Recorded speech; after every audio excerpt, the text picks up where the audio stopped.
So we got 4 minus negative 8.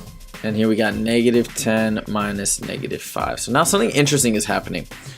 When we've got a minus and a minus, okay, these two guys kind of cancel out. Sometimes I write a double plus. Some people kind of combine them and turn it into one big plus sign. The bottom line is these nullify each other, and this just becomes an addition problem. So it's just 4 plus 8, which is 12. Same thing's happening here. These guys nullify each other, and so really this is a negative 10 plus 5. Different teams, therefore this is a subtraction problem.